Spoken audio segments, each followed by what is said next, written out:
Hello అందరికీ welcome back to my channel. నేను మీ ప్రశాంతి. అందరూ ఎలా ఉన్నారు ఫ్రెండ్స్? నేనైతే చాలా బాగున్నాను. ఈరోజు అయితే మనము ఈ వీడియోలో 7 వండర్స్లో ఒకటైనటువంటి తాజ్మహల్ గురించి మనమైతే ఈ వీడియోలో డిస్కస్ చేసుకుందాం ఫ్రెండ్స్. తాజ్మహల్ని ఎవరు, ఎప్పుడు, ఎక్కడ, ఎందుకు కట్టారు, దాని ప్రత్యేకతలు ఏంటి, అది ఎందుకు ప్రపంచంలోనే ఒక ప్రత్యేకమైన భవనంగా నిలిచిపోయిందో అలాంటి విషయాల గురించి మనము ఈ వీడియోలో అయితే చర్చించుకుందాం. మీరైతే వీడియోని ఎక్కడ స్కిప్ చేయకుండా చివరి వరకు చూడండి. అలాగే వీడియో కనుక నచ్చినట్లయితే ఒక చిన్న లైక్ చేయండి ఫ్రెండ్స్. అలాగే ఛానల్ని సబ్స్క్రైబ్ చేసుకోండి. ఇకైతే మనము వీడియోలోకి అయితే వెళ్దాం. మేమైతే ఢిల్లీ నుంచి ట్రాన్స్ఫర్ అయ్యిందని మీకు అందరికీ తెలుసు కదా.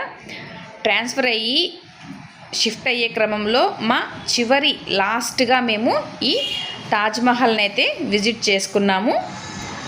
మేమైతే ఢిల్లీ నుంచి అంటే ఇంటి దగ్గర నుంచి మార్నింగ్ 6 కల్లా అయితే స్టార్ట్ అయితే అయిపోయాము. మనకు తాజ్మహల్ ఆగ్రాలో అయితే ఉంటుంది కదా. ఢిల్లీ నుంచి అది 230 కిలోమీటర్స్ అయితే డిస్టెన్స్ అయితే ఉంటుంది. ఆల్మోస్ట్ మనకు 143 మైల్స్ అయితే ఉంటుందన్నమాట. మనకు ఢిల్లీ నుంచి ఆగ్రా అంటే తాజ్మహల్ని చేరుకోవడానికి ఆల్మోస్ట్ మనకు 3 to 4 అవర్స్ అయితే టైం అయితే పడుతుందట. ఇక మేమైతే ఆన్లైన్లో క్యాబ్ అయితే బుక్ చేసుకున్నాము. ఇది ఎలాగంటే ఒక ప్యాకేజ్ లాగా అన్నమాట. మనమైతే పికప్ అడ్రస్ ఉంటుంది కదా, అక్కడి నుంచి మనల్ని క్యాబ్ అనేది పికప్ అయితే చేసుకుని ఆగ్రాలో మనకి తాజ్మహల్, అలాగే మథుర, అదేవిధంగా ఆగ్రా పోర్ట్, ఈ 3 ప్రదేశాలను మనకు విజిట్ చేపించి చక్కగా మళ్ళీ మనల్ని ఇంటి దగ్గర డ్రాప్ చేస్తారు. ఇది ఈ క్యాబ్లో ఫుల్గా మనము ఈ ప్యాకేజు ఇంత అని అయితే మేము బుక్ చేసేసాము ఆల్రెడీ. అలాగన్నమాట. ఫస్ట్ తాజ్మహల్ విజిట్కి అయితే వెళ్తున్నాము. ఇంకా మేమైతే ఎర్లీ మార్నింగే ఇంటి దగ్గర నుంచి స్టార్ట్ అయిపోయాం కాబట్టి బ్రేక్ఫాస్ట్ అయితే ఏం చేయలేదు. ఇంకా వెళ్ళే దారిలో ఇక్కడ మాకు మధ్యలో KFC అనేది కనిపించింది. ఎలాగూ మేము వెళ్ళిన రోజు సండే కావడంతో మేమైతే లోపలికైతే వెళ్ళాము.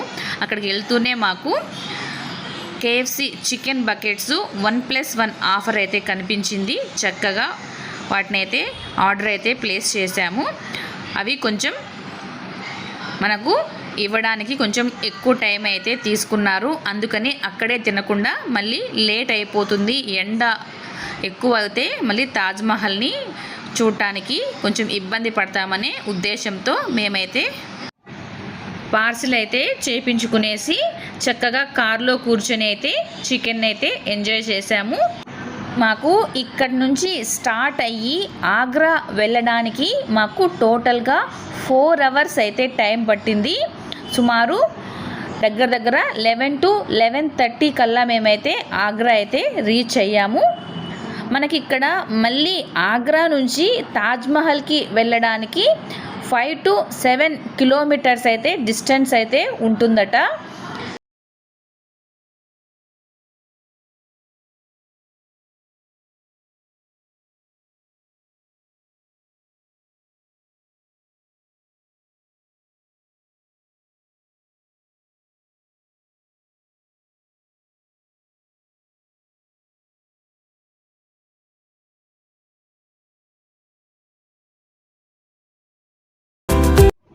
ఇంకా అయితే ఫస్ట్ తాజ్మహల్ దగ్గరికి అయితే వెళ్ళిపోయాము. అక్కడికి వెళ్ళగానే లోపలికి కార్ అయితే వెళ్ళదని చెప్పేసి అక్కడే దింపేశారు. ఇంకా అక్కడి నుంచి ఆటోలో అయితే వెళ్ళాల్సి ఉంటుంది. మనం అక్కడికి వెళ్తూనే మన క్యాబ్ వచ్చి అక్కడ స్టాప్ అవ్వగానే మన క్యాబ్తో పాటు మనకు ఒక గైడ్ని కూడా వాళ్ళు ప్రొవైడ్ చేస్తారనమాట. ఆ గైడ్ అయితే మన కార్ వెళ్ళగానే అక్కడికైతే వచ్చేసి నేను మీ టూర్ గైడ్ నండి అని చెప్పేసి మనల్ని మొత్తం అక్కడి నుంచి తనే మొత్తం అంతా తీసుకెళ్ళి మొత్తం ప్రతిదీ ఎక్స్ప్లెయిన్ చేసి ఎక్కడ ఎలా ఏంటి అనేది మొత్తం అంతా ఎక్స్ప్లెయిన్ చేస్తాడు. తాజ్మహల్ దగ్గర అయితే ఫ్రంట్ సైడ్లో మొత్తం కూడా ఇలా ఉంటుంది. ఇటుపక్క అటుపక్క షాప్స్ అన్నీ అయితే ఉంటాయి. పిల్లలైతే ఇక్కడ ఎండ ఎక్కువగా ఉందని చెప్పేసి చెరొక క్యాప్ అయితే తీసుకున్నారు. ఇంకా లోపలికైతే వెళ్తున్నాము.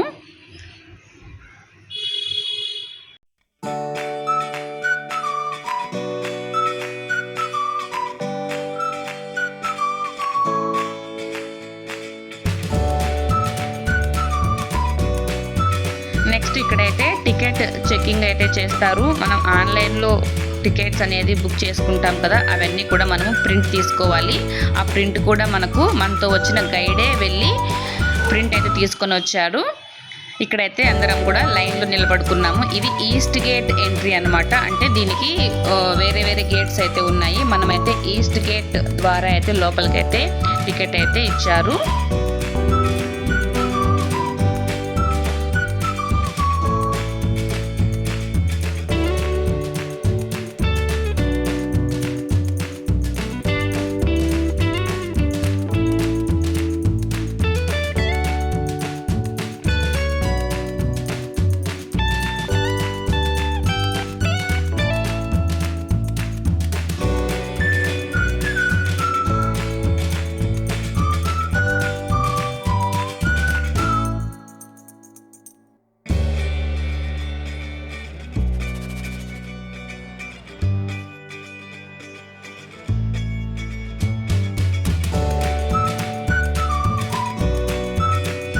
మనకైతే ఇక్కడ లోపలికి వెళ్ళేటప్పుడు ఎంట్రన్స్ దగ్గర ఈ విధంగా మొత్తం తాజ్మహల్ యొక్క ఓవర్ వ్యూ ఎలా ఉంటుంది, దాని చుట్టూ పరిసర ప్రాంతాలు ఎలా ఉన్నాయి అనేది మొత్తం ఒక గ్యాలరీ అయితే ఇక్కడ మనకు కనిపిస్తుంది. ప్రతిదీ ఇందులో తాజ్మహల్ స్టార్టింగ్ నుంచి ఎలా డెవలప్ అయ్యింది అనేది, ఎప్పుడు ఇనాగ్రేట్ చేశారు, ఎవరు చేశారు అనేది మొత్తం దాని యొక్క హిస్టరీ అంతా కూడా ఈ విధంగా గ్యాలరీలో అయితే మనకి ఇక్కడ కనిపిస్తాయి. మనకైతే ప్రతిదీ కూడా మనతో వచ్చిన గైడ్ చక్కగా ఎక్స్ప్లెయిన్ అయితే చేశారు దాని హిస్టరీ గురించి.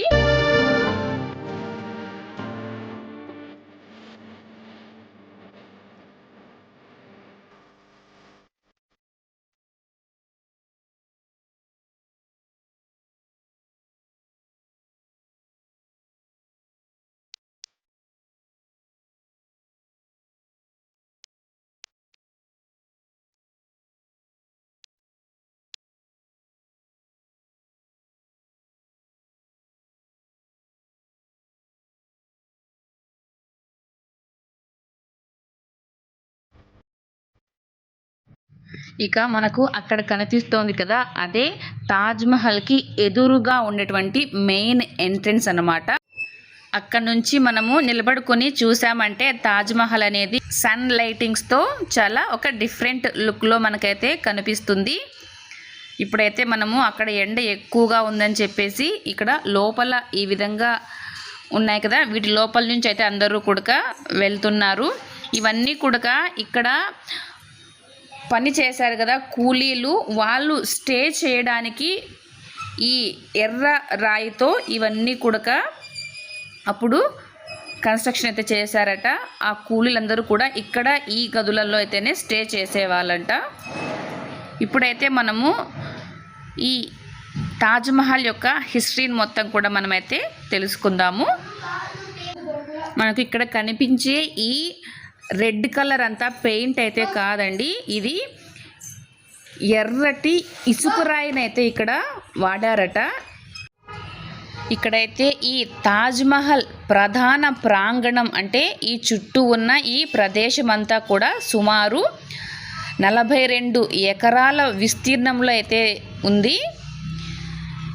దీన్ని కట్టడం కోసం సుమారుగా 20,000 మంది నిపుణులైన కళాకారులు, శిల్పులు, అలాగే కార్మికులు అయితే పనిచేశారంట. వారంతా కూడా ఇక్కడ నిర్మించి ఉన్నాయి కదా ఈ చిన్న చిన్న గదుల్లోనైతే స్టే చేసేవారట. ఈ చూడటానికైతే చూడండి ఎంత చక్కగా ఉందో ఓవర్ వ్యూ అనేది. ఇప్పుడైతే మనము డైరెక్ట్గా తాజ్మహల్ను దగ్గర నుంచి చూడటానికైతే ఈ మెయిన్ గేట్ ఉంది కదా, దాని ఎంట్రన్స్ నుంచి అయితే వెళ్దాము. ఇక్కడ చూస్తే మనకు ఈ మెయిన్ గేట్ ఎంట్రన్స్ మీద అయితే కనుక ఎర్రటి ఇసుకరాయి మీద తెల్ల రాతిని ఫిక్స్ చేసి దాని మీద ఇస్లామిక్ భాషలో ఇక్కడైతే మనకు ఏదో రాశారు, అవన్నీ కూడా కనిపిస్తాయి. ఇవన్నీ కూడా పెయింటింగ్స్ అయితే కాదు, రాళ్ళనే ఇక్కడ వాడి ఈ మొత్తం అంతా కూడా రాళ్ళతోనే డిజైన్ చేశారంట. మనము ఇక్కడి నుంచి తాజ్మహల్ని చూసామంటే చాలా బ్యూటిఫుల్గా అయితే కనిపిస్తుంది. ఇది ఆ లైటింగ్ ఫోర్స్ ఎక్కువ రావడం వల్ల కెమెరాలో అయితే సరిగా రికార్డ్ అయితే అవ్వలేదు, కానీ చాలా మంచి లుక్ అయితే కనిపించింది. అందరూ కూడా వాడిని ఫోటోలో క్యాప్చర్ చేయడానికైతే ట్రై చేస్తున్నారు, కానీ ఆ లైటింగ్ అనేది చాలా ఎక్కువగా ఉండడం వలన సరిగ్గా కనిపించలేదు. చూసారా తాజ్మహల్ ఇక్కడి నుంచి ఎంత చక్కగా అయితే కనిపిస్తుందో. ఇక్కడ మనం చూస్తున్న ఈ తాజ్మహల్ అనేది ఉత్తరప్రదేశ్లోని ఆగ్రాలో యమునా నది ఒడ్డున ఉన్న ఒక తెలుపు రంగు పాలరాతి సమాధి ఫ్రెండ్స్. దీనిని మొఘల్ చక్రవర్తి షాజహాన్ నిర్మించాడు. షాజహాన్కున్న 3 భార్యల్లో ఒకరైనటువంటి ముంతాజ్ మహల్ అనే ఆమె తన 14వ సంతానంగా ఆడబిడ్డకు జన్మనిస్తూ చనిపోతుందన్నమాట. ఆమె చనిపోయే ముందు నా సమాధి మన ప్రేమకు గుర్తుగా చిరస్థాయిగా ఉండిపోయేలాగా నిర్మించమని షాజహాన్ దగ్గర అయితే మాట తీసుకుంటుందట. అందువలన షాజహాన్ ఆమె జ్ఞాపకార్థం ఈ తాజ్మహల్ కట్టడానికైతే పూనుకొని దీన్ని ఇంత అందంగా నిర్మించాడు. దీని నిర్మాణానికి అప్పట్లో దాదాపుగా 32 మిలియన్లు ఖర్చు అయిందని అంచనా అయితే వేశారు. ఈ తాజ్మహల్ని అయితే పర్షియన్ అలాగే ఇస్లామిక్ మరియు భారతీయ వాస్తు శిల్ప కళాకారులు కలిసి దీనిని నిర్మించారట.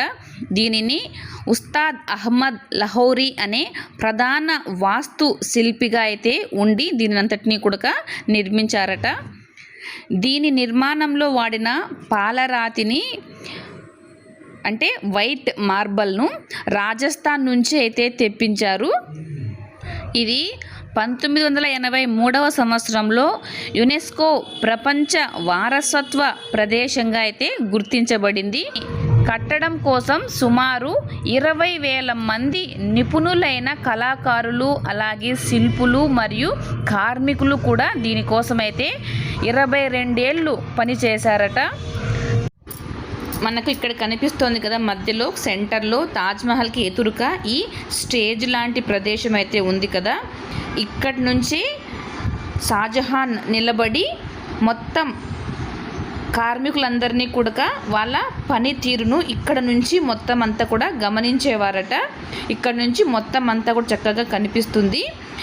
ఇప్పుడు ఎవరైనా ఫారినర్స్ కానీ ఎవరైనా విజిటర్స్ అయితే ఇక్కడికి వచ్చినప్పుడు తప్పకుండా ఆ స్టేజ్ పైనకైతే వెళ్ళి తాజ్మహల్ మీదుగా ఫోటోనైతే దిగుతారు. మీలో ఎవరైనా కూడా వచ్చినప్పుడు తప్పకుండా అక్కడి నుంచి అయితే ఫోటో అయితే దిగండి, చాలా చక్కగా వస్తుంది ఫోటో అనేది. తాజ్మహల్ విస్తరించి ఉన్న మొత్తం ఈ 42 ఎకరాల్లో కూడా ప్రధాన సమాధి, అందమైన మొఘల్ తోటలు, అలాగే ఒక మసీదు, అతిథి గృహం మరియు ప్రధాన ద్వారం అయితే ఇందులో ఇంక్లూడ్ అయి ఉంటాయి.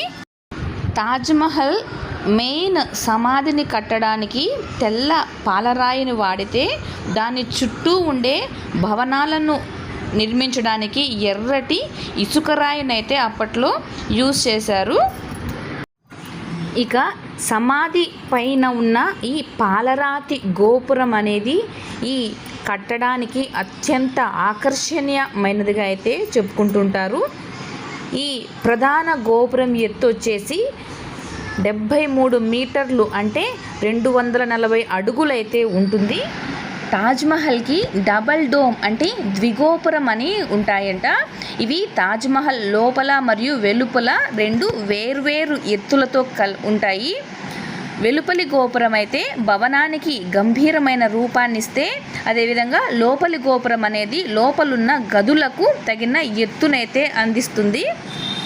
ఇక గోపురం మీద సుమారు 7 మీటర్లు అంటే 23 అడుగుల ఎత్తు గల ఒక స్తూపాకార డ్రమ్ అనేది అయితే ఉంటుంది. ఇది గోపురానికి అదనపు ఎత్తును మరియు రాజసాన్ని కూడా ఇస్తుంది. ఫైనల్గా ఇక ఈ శిఖరం అలంకరణ విషయానికి వస్తే గోపురం పై భాగంలో అందమైన తామర పుష్పం డిజైన్ అయితే చెక్కబడి ఉంటుంది. ఇది గోపురం ఎత్తును మరింత ఎత్తి చూపుతుంది. అలాగే గోపురం పైన ఒక భారీ కలశం ఉంటుంది. ఇది ఇస్లామిక్ మరియు హిందూ వాస్తు శిల్ప శైలుల కలయికను సూచిస్తున్నట్లయితే మనకు కనిపిస్తుంది. మొదట్లో అయితే ఈ డ్రోమ్ అనేది బంగారంతో చేయబడిందట. కానీ 19వ శతాబ్దంలో దీనిని కాంస్యంతో ఫిల్ చేసి దీన్ని ఇక్కడ ఫిక్స్ చేశారట. ఇంకా మనకు ఈ డ్రమ్ పైన హాఫ్ మూన్ అంటే అర్ధ చంద్రాకారపు గుర్తు కూడా మనకు కనిపిస్తుంది. నెక్స్ట్ ప్రధాన సమాధి చుట్టూ ఉండే 4 స్తంభాలు ఉంటాయి కదా, వాటినైతే ఇక్కడ మినార్లు అంటారు. ఇవి ఏదైనా ప్రకృతి విపత్తులు వచ్చినప్పుడు అంటే భూకంపం లాంటివి భవనం మీద పడకుండా ఉండేలాగా కొంచెం వెలుపలికి వంగి ఉండేలాగా వీటినైతే నిర్మించారు.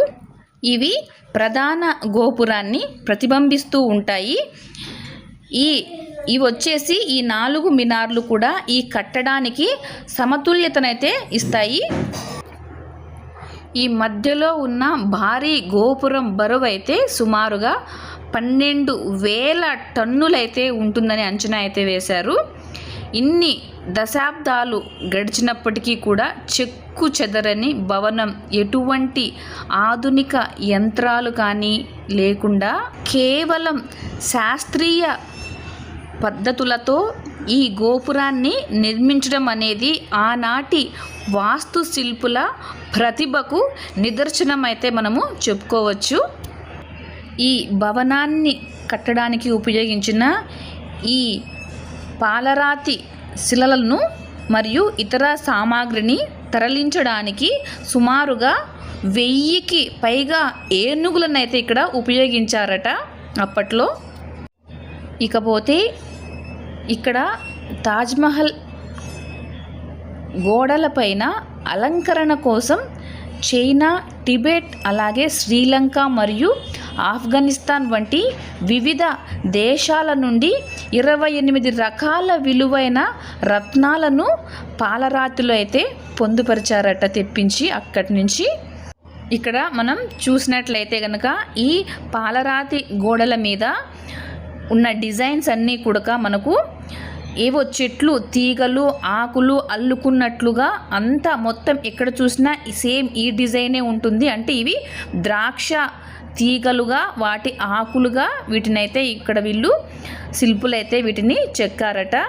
ఎందుకంటే ఇస్లామిక్ మత సిద్ధాంతాల ప్రకారం అయితే ఎటువంటి మనుషులు లేకనే దేవుళ్ళ ఫోటోలు కానీ ప్రతిమలు కానీ ఎక్కడ ఉండకూడదు అనే నియమం ఉంది. కాబట్టి ఈ విధంగా అప్పటి శిల్ప కళాకారులు ద్రాక్ష తీగలు అల్లుకున్నట్లు, వాటి పువ్వులు ఉన్నట్లు డిజైన్ అయితే వేశారు.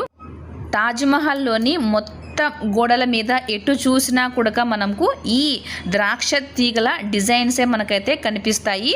ఇవైతే పెయింట్స్ అయితే కాదు, రత్నాలను అయితే కనుక ఎక్కడి నుంచో వివిధ దేశాల నుంచి తెప్పించి ఈ పాలరాతిలో వాటిని ఈ విధంగా డిజైన్స్తో పొందుపరిచారనమాట.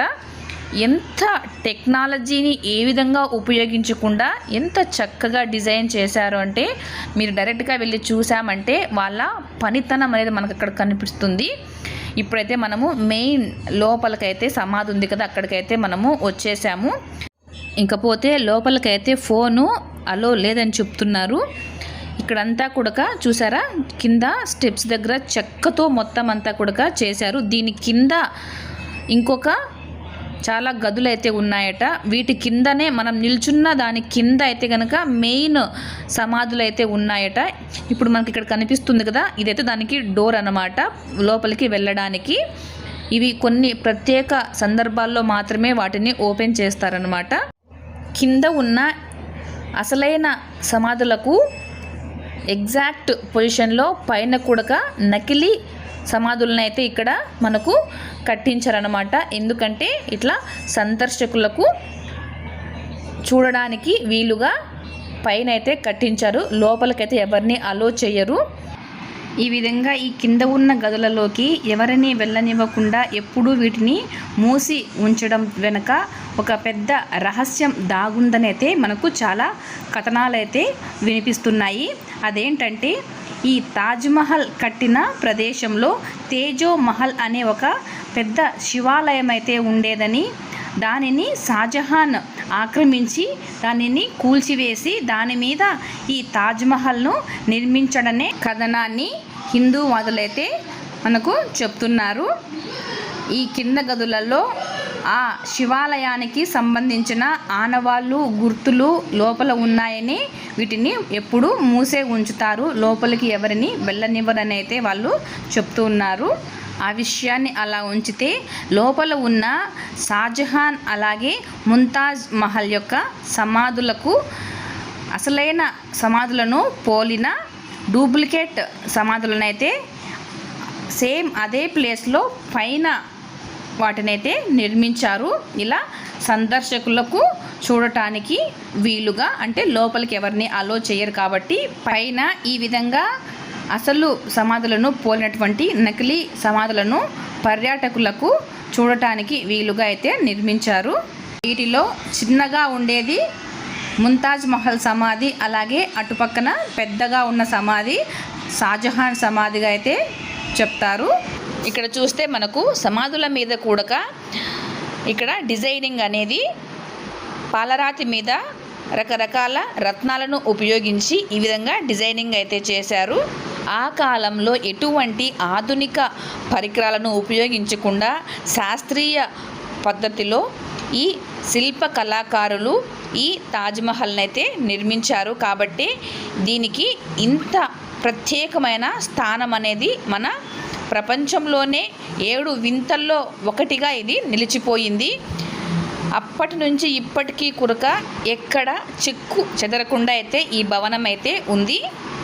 ఇంకా మనమైతే లోపల సమాధుల్ని దర్శించుకొని ఎగ్జిట్ దారిలోకి వెనక నుంచి వచ్చామంటే ఇక్కడ చాలా చక్కటి ఆహ్లాదకరమైన వాతావరణం అయితే మనకు కనిపిస్తుంది. పక్కనే చక్కటి యమునా నది పారుతూ మనకైతే కనిపిస్తుంది.